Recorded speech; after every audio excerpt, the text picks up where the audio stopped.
আরব আমিরাতে দেশীয় শ্রমিক সংকটে বিপাকে রয়েছেন বাংলাদেশি উদ্যোক্তারা। দেশে বিনিয়োগ করার পাশাপাশি আমিরাতেও তারা গড়ে তুলেছেন ছোট বড় নানা রকম ব্যবসা প্রতিষ্ঠান। তবে দেশটিতে বাংলাদেশি সাধারণ শ্রমিক নিয়োগ ভিসা বন্ধ থাকায় দেশীয় শ্রমিক আনতে না পারায় তাদের ব্যবসা প্রতিষ্ঠান চালাতে কষ্টসাধ্য হয়ে পড়েছে।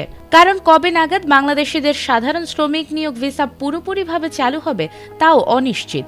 এ ব্যাপারে বাংলাদেশের বর্তমান নির্বাচিত সরকারের সাথে আমিরাতের কূটনৈতিক সম্পর্ক আরও জোরদার করে বাংলাদেশের শ্রম ভিসা উন্মুক্ত সহ বিভিন্ন সমস্যা সমাধানের উদ্যোগ নেয়ার আহ্বান জানিয়েছেন প্রবাসী বাংলাদেশি ব্যবসায়ীরা। সংযুক্ত আরব আমিরাতে দীর্ঘদিনের ভিসা জটিলতা দূর করতে নতুন সরকারের কাছে জোর দাবি জানিয়েছেন আমিরাতে বসবাসরত প্রবাসী ব্যবসায়ীরা। তারা মনে করেন সরকার জোরালো পদক্ষেপ নিলে প্রায় 15 লাখ বাঙালির ভাগ্যের পরিবর্তন আসতে পারে। আমিরাতের শারজার রোলায় ওয়াদি আল রিফ ডকুমেন্ট ক্লিয়ারিং সার্ভিসের উদ্বোধনকালে প্রতিষ্ঠানের ব্যবস্থাপনা পরিচালক তুকলিফুল ইসলাম মিয়াদ সহ ব্যবসায়ীরা জানান, দুই দেশের কূটনৈতিক সম্পর্ক বৃদ্ধি করলে আমিরাতে প্রবাসী বাংলাদেশিদের ভিসা জটিলতা দূর হবে। বাংলাদেশিদের পুরো আরব আমিরাতে কোনো ধরনের ভিসা হচ্ছে না বলে এক কথায় যদি বলি, কোনো ধরনের ভিসা হচ্ছে না। সুতরাং বর্তমান সরকারের কাছে এবং যারা সরকারের দায়িত্বশীল পর্যায়ে আছেন এবং আরব আমিরাতে যারা দায়িত্বশীল আছেন ওনাদের কাছে রিকোয়েস্ট করবো, অন্তত ভিসা ট্রান্সফারের ব্যাপারে যদি ওনারা যদি দায়িত্বশীল ভূমিকা পালন না করেন বা ওনারা যদি এটার ব্যাপারে কার্যকরী কোনো পদক্ষেপ গ্রহণ না করেন, তাহলে হাজার হাজার প্রবাসী প্রতিদিন যেভাবে অবৈধ হচ্ছে, কিছুদিন পরে আরব আমিরাতে বৈধ কোনো মানুষ পাওয়া খুব মুশকিল হয়ে যাবে। জানেন যে বাংলাদেশিদের ভিসার জটিলতা কিন্তু অনেক বেশি।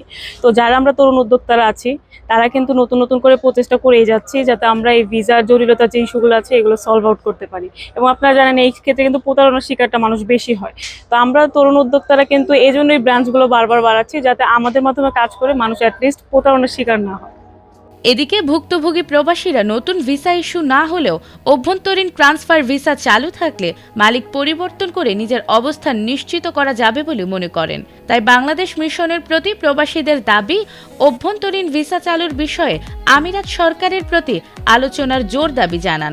দেখা গেছে যদি প্রফেশনালরা আরো বেশি এই সেক্টরে আসে, আমাদের মানুষগুলা যে 1 মিলিয়ন পিপল আমরা যারা এই প্রবাসী ইউএইতে আসি, আমাদের দেখা গেছে যে যত বেশি প্রফেশনাল লোক এই ফিল্ডে আসবে তত বেশি আমাদের লোকজন বিপদগ্রস্ত হওয়ার পসিবিলিটিটা আসলে কম থাকবে। প্রবাসীরা আছি, আমরা দীর্ঘদিন যাবত সাফার করতেছি। সো বাংলাদেশে যেহেতু এখন জনগণের নির্বাচিত সরকার আসছে, আমার সরকারের কাছে আমরা সংযুক্ত আরব আমিরাতের সকল প্রবাসীর পক্ষ থেকে আমার রিকোয়েস্ট থাকবে যেন সংযুক্ত আরব আমিরাতের সংশ্লিষ্ট যারা আছে তাদের সাথে কথা আলোচনার মাধ্যমে যেন ভিসা খোলার যে একটা এটা নিয়ে যেন জোরদার একটা আলোচনা দ্বারা করে।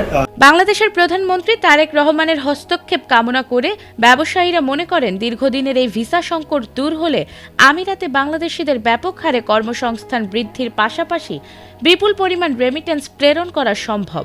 ভিসা জটিলতা দীর্ঘায়িত হলে দেশের রেমিটেন্স প্রবাহ কমে আসতে পারে, যা দেশের অর্থনীতিতে প্রভাব পড়বে। Desk report, ATN Bangla.